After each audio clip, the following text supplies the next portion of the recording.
ఒక ఐటీడీపీ కార్యకర్త ఏ విధంగా మాట్లాడాడో మనం చూసాం. వారి మీద, వారి సతీమణి భారతి గారి మీద ఏ రకమైన అనుచిత వ్యాఖ్యలు చేశారో నేను ప్రత్యేకంగా చెప్పాల్సిన అవసరం లేదు. చాలా సీరియస్గా తీసుకోవాల్సినటువంటి అంశం. మేము పెద్దగా సీరియస్గా తీసుకోలేదు, కానీ ప్రజలు తీవ్రంగా స్పందించారు. సోషల్ మీడియాలో న్యూట్రల్ యాక్టివిస్టులు తీవ్రంగా స్పందించారు. ఏమిటి అన్యాయం? ఇంత దారుణంగా ఎలా మాట్లాడతారు? ఇది తప్పు కదా అని చంద్రబాబు నాయుడు గారు రియాక్షన్కి వచ్చేసారండి. తక్షణమే అరెస్ట్ చేయమన్నారు, అరెస్ట్ చేశారు. నేను ఆ రోజునే చెప్పా, ఇదంతా ఒక డ్రామా.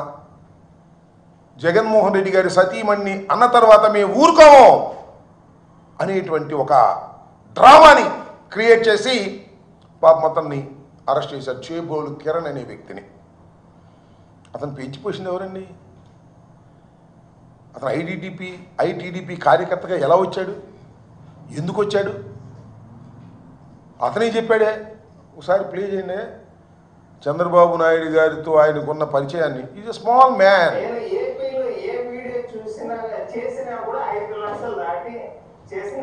తర్వాత నాకు చంద్రబాబు గారి నుంచి కాల్ కానీ వచ్చింది.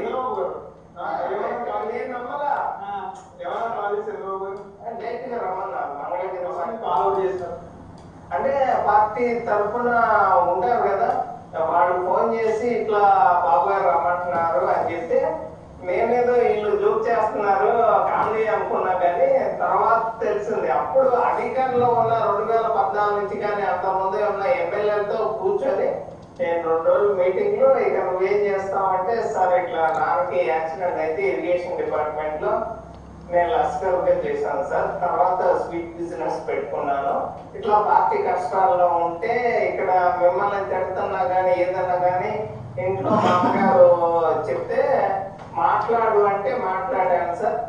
నేను ఏపీలో ఏ వీడియో చూసినా చూశారు కదా, చేబోలు కిరణ్ చెప్పినటువంటి మాట.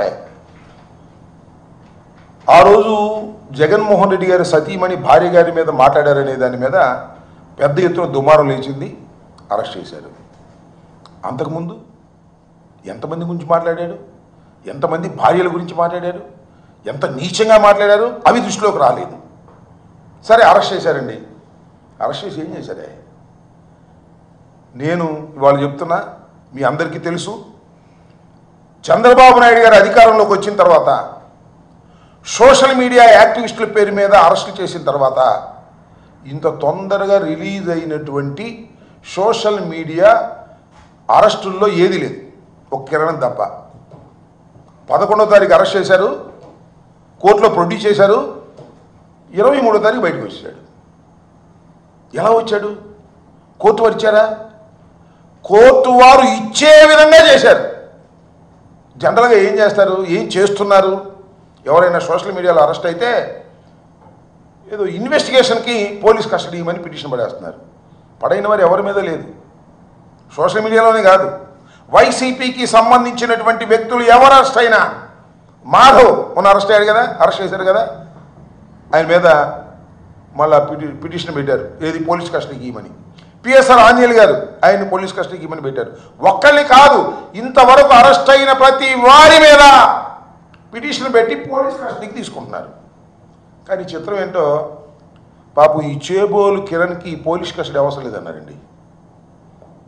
ఎందుకంటే మావోడండి, ఏదో నాటకంగా అరెస్ట్ చేశాం. చంద్రబాబు నాయుడు గారు పెంచి పోషించేసిన వ్యక్తి, చంద్రబాబు నాయుడు గారే ఆయన పిలిపించుకుని ఇవన్నీ మాట్లాడించాడు. కాబట్టి ఆయన్ని మేము మాత్రం జాగ్రత్తగా జైల్లోకి తీసుకెళ్ళి జాగ్రత్తగా జైల్లో నుంచి బయటకు తీసుకురావాలని నిర్ణయానికి వచ్చాం.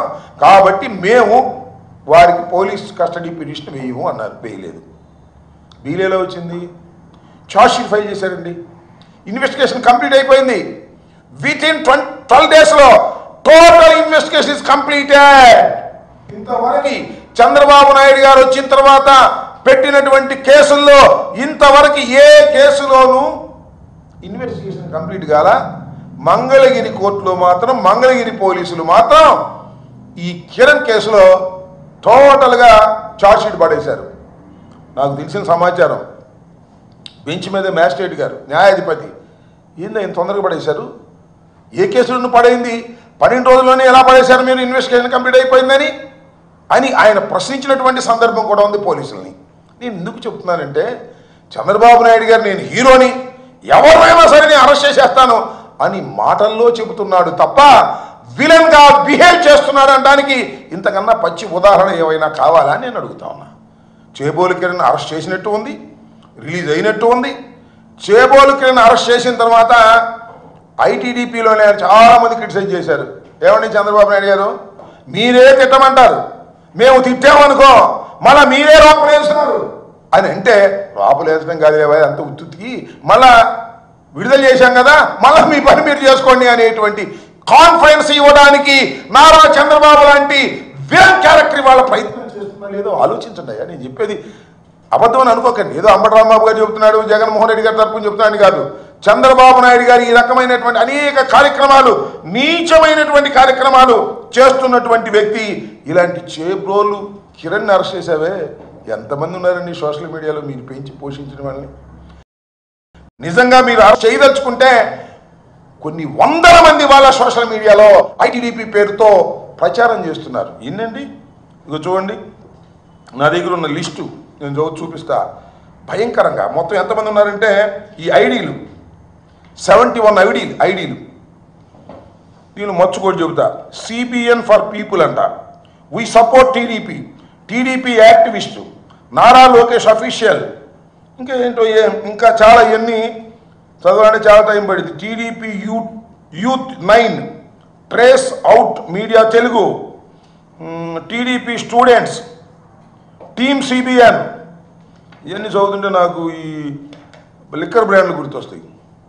చంద్రబాబు నాయుడు గారు కూడా ఇన్ని లిక్కర్ బ్రాండ్లు వదిలాడు. మళ్ళీ ఇవన్నీ ఈ బ్రాండ్లన్నీ పెట్టి ఆంధ్ర చాయిస్ అంట, ఈ లిక్కర్లో కూడా ఉంది ఆంధ్ర చాయిస్ అనే ఒక ఐడి. ఇట్లాంటివన్నీ ట్రోల్స్ బుక్ ఇవన్నీ పెట్టి ఐటీడీపీ వైఎస్ఆర్ కాంగ్రెస్ పార్టీకి వ్యతిరేకంగా ఎవరు బూతులు తిడితే వారిని మేము బాగా పోషిస్తాము. ఇంకో విషయం అండి, ఏ మాటకు ఆ మాట చెప్పాలి మీకు, ఒకసారి వివరంగా వివరించవలసినటువంటి అవసరం ఉంది. ఇది చేబ్రోలు కిరణ్ విషయం నేను చెప్పాను కదా. ఇంక చూడండి, చేబ్రోలు కిరణ్ ఒకటి కదా, ఈ పైచాచికంగా చంద్రబాబు ముఠా పైచాచికాలు ఒక్కొక్కటి మీకు చూపించేటటువంటి ప్రయత్నం చేస్తాను. ఎందుకంటే చంద్రబాబు నాయుడు గారు చేస్తున్నటువంటి ఘోరాలు, నేరాలు, ఆయన చేపిస్తున్నటువంటి నేరాలు ప్రజలకు అర్థం కావాలి. ఆయన చెప్పే మాటలన్నీ దొంగ మాటలని తెలుసుకోవాలనే ఉద్దేశంతోనే నేను చెప్పే ప్రయత్నం చేస్తున్నాను. ఒకసారి ప్లే చేయ. ఇదిగో ఈ కిరణ్, నేను చెప్పా కదా, ఇతను డబ్బులు పుచ్చుకున్నాడు, డబ్బులు తీసుకున్నట్టున్నాడు. ఎలాంటి పిచ్చి పెట్టాడు చూడండి, ఇలాంటివన్నీ పెట్టాడు. నెక్స్ట్ వీళ్ళు దిగిన ఫోటోలు ఎవరెవరితో దిగారు చూడండి, చంద్రబాబు నాయుడు గారికి వీళ్ళందరితో. ఈయన ఒక్క నిమిషం ఆగండి, ఈయనెవరు? ఈయన ఒక టీడీపీ పొలిటికల్ యాక్టివిస్ట్ అంట, ఐటీడీపీ కార్యకర్త యాష్ బొడ్డులూరి. ఇతను మీరు చూస్తూ ఉంటారు టీవీ మన యూట్యూబ్లో ఇష్టం వచ్చినట్టుగా సోషల్ మీడియాలో పెట్టేటువంటి కార్యక్రమం చేస్తున్నారు. నెక్స్ట్ కూడా అవుతుంది ఫోటో. ఇలాంటి కార్యక్రమాలు. ఈమె చూడండి, ఇవి స్వాతి రెడ్డి. ఈమె పేరు స్వాతి రెడ్డి కాదు, స్వాతి చౌదరి. రెడ్డి అంటే బాగుంటుంది, రెడ్లు తిట్టుకుంటున్నారు అని కామెడీగా చంద్రబాబు నాయుడు గారు లోకేష్ గారి డైరెక్షన్లో ఈ స్వాతి రెడ్డి గారు ఫోటోలు దిగిద్ది. మళ్ళీ ఇది ఒకటి చూడండి, జగన్మోహన్ రెడ్డి గారిని ఏ విధంగా మార్ఫింగ్ చేసి పెట్టారు. మార్ఫింగ్ చేసి పెడితే మేము ఊరుకోం అని అన్నారు. మార్ఫింగ్ చేసి పెట్టారని ఎవరిని? చంద్రబాబు నాయుడు గారిని మార్ఫింగ్ చేసి పెట్టారని ఆర్జీవీ మీద కేసు పెట్టారు. ఇక్కడ మాత్రం పెట్టరండి, ఎందుకంటే మార్ఫింగ్ చేయమనేది లోకేష్, పెట్టమనేది చంద్రబాబు నాయుడు గారు. అందువల్ల వాళ్ళని రక్షించేటటువంటి కార్యక్రమాలు చేస్తున్నారు. ఇవి కూడా అంతే. స్వాతిరెడ్డి గారు మీ నాటక కింద చూడండి ఎలా రాసింది ఆమె. ఈయన బీవీఆర్ ఘర్షణ మీడియా వెంకటరావు నాకు కూడా ఫోన్ చేసి ఒకసారి బెదిరించాడు. నేను కేసు పెట్టాను. కోర్టుకు వెళ్ళిన తర్వాత ఒక చిన్న సెక్షన్ వేసి కంటు తుడుపు చర్యగా కేసు రిజిస్టర్ చేశారు ఇతని మీద. కొందరి మీద చేయలేదు కానీ ఇతని మీద చేశారు. ఇదిగో మళ్ళీ ఇతను నారా లోకేష్తోను మన త్రిపులార్ గారితోనూ ఫోటో. ఈ ఘర్షణ మీడియా, ఒకసారి ఘర్షణ మీడియాలో ఎన్ని పచ్చి బూతులు మాట్లాడతాడో మీరు చూసే ఉంటారు. ఘర్షణ అకౌంట్ దమ్నైల్ చూడండి. ప్యాలెస్లో తలలు పగిలేలా తల్లి చెల్లెలు జగన్ కేసు. జగన్ నీచత్వం బట్టబయలు, వ్యభిచారం చేస్తూ పట్టుబడ్డాడు. ఏంటండి ఇది? బుద్ధి ఉందా బుద్ధి లేదా చంద్రబాబు నాయుడు గారు మీకు? లోకేష్ గారు బుద్ధి ఉందా బుద్ధి లేదా మీకు? వీళ్ళందరినీ మీరు పెంచి పోషిస్తారా? వీళ్ళందరికీ డబ్బులు ఇస్తారా మీరు? నాకు అర్థం కాలేదు. సోషల్ మీడియా ఇది ఒకటి, ఇతన్ని సోషల్ మీడియా ఇన్ఫ్లుయెన్సర్ అంట, యూట్యూబరు ఆయన, అతనే మొత్తం అన్ని పెడుతుంటాడు, ఇష్టం వచ్చినట్టుగా మాట్లాడుతుంటాడు.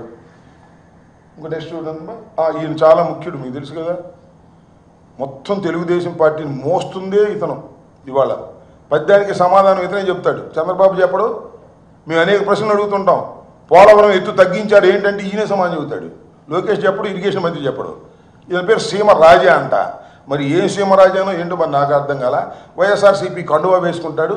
ఒకసారి నేను కేసు పెట్టాను, కేసు పెడితే దాన్ని ఇష్యూ చేయలేదు, దీని మీద కూడా మళ్ళా కేసు పెడతాను, మళ్ళా కోర్టుకు వెళ్ళే ప్రయత్నం చేస్తాను. చూడండి ఎలాంటి థంబ్నైల్స్ పెట్టి ఈ సీమరాజా అనే వ్యక్తి మాట్లాడుతున్నాడో ఒకసారి అర్థం చేసుకోవాలని మీ అందరికీ కూడా మనవి చేస్తున్నాను. ఇంకోటి నెక్స్ట్ ఈయనెవరు, కిరాక్ కార్పి, చాలా ఫేమస్ ఇవాళ యూట్యూబ్లో. చంద్రబాబు నాయుడు గారు చక్కగా కౌగిలించుకున్నాడు చూడండి, ఎంత ఆనందంగా. ఆయన చక్కగా భుజాన్ని వేసుకొని కౌగిలించుకొని క్యాష్ కొట్టి యూట్యూబ్లో రోజా గారిని తిట్టడం, జగన్మోహన్ రెడ్డి గారిని తిట్టడం, నన్ను తిట్టడం, ఎవరు కనపడితే మనం తిట్టేటటువంటి కార్యక్రమాలు చేసేటటువంటి కార్యక్రమాలు చేస్తున్నారు. ఇది చూడండి, ఈయన సూపర్ సుబ్బు కంటెంటరు. ఇతని పేరేంటి, స్టార్ వీడియోస్. ఇతను చూడండి, ఇతను ఒకసారి ప్లే చేయండి. అచ్చం జగన్మోహన్ రెడ్డి గారి లాగానే యాక్ట్ చేస్తాడు. ఆయన ఏమి మాట్లాడాడో చూడండి, ఒకసారి. ఇప్పుడు ఒక కోట కాదు 3 కోట్లు అన్నట్టు జగన్ అవుతుంది. ఆయన క్యారెక్టర్ చెప్పుకొని ఆ పాత్రకి చేసుకుంటూ 3 కోట్లు అన్నట్టు. అంటే ఎన్ని చేశారు ఇప్పటివరకు స్టార్ట్స్? 2000 చేస్తుంటాం. 2000 చేసాం. 1 year లో ఇంకా ఎక్కువ చేసాం. ఇంగ్లీష్ లోకేష్ బాబు గారు కూడా మాట్లాడారు. ఏమన్నారు? తెల్ల షర్ట్ వేసుకుని ఒక తమ్ముడు జగన్ మాదిరిగా బాగా చేశారు. ఆయన అలాగే అసలు యాస్టీజ్ ప్రత్యేకంగా చేశారు. నాకు చాలా అనిపించింది అతను చూస్తుంటే. షర్మిల గారు మాట్లాడారు, ఒక తెల్ల షర్ట్ వేసుకుని ఒక అబ్బాయి చాలా, అంటే తెల్ల షర్ట్ కనిపించింది వాళ్ళకి. మొహం అంటారు, మొహం కూడా కనిపించింది. నేను అంతకే చూశారు కదా. ఇప్పుడు ఈయన చాలా సందర్భాల్లో నేను కూడా చూశాను, జగన్మోహన్ రెడ్డి గారి లాగా నటిస్తాడు, జగన్మోహన్ రెడ్డి గారి లాగా ఆ యాస్తో మాట్లాడతాడు, ఇమిటేట్ చేస్తాడు. ఇతను ఇమిటేట్ చేసే విద్య కలిగినటువంటి వ్యక్తి. ఇతను తీసుకొచ్చి లోకేష్ గారు జగన్మోహన్ రెడ్డి గారిని వ్యక్తిత్వ హననం చేసేటటువంటి కార్యక్రమాలు యూట్యూబ్లో ఇన్ని అన్నీ కాదు. ఆయనే చెప్పాడు కదా 2000 షోలు చేశామని, 2000 ఇవాళ చేసి పెట్టేటటువంటి పరిస్థితి ఇవాళ మనం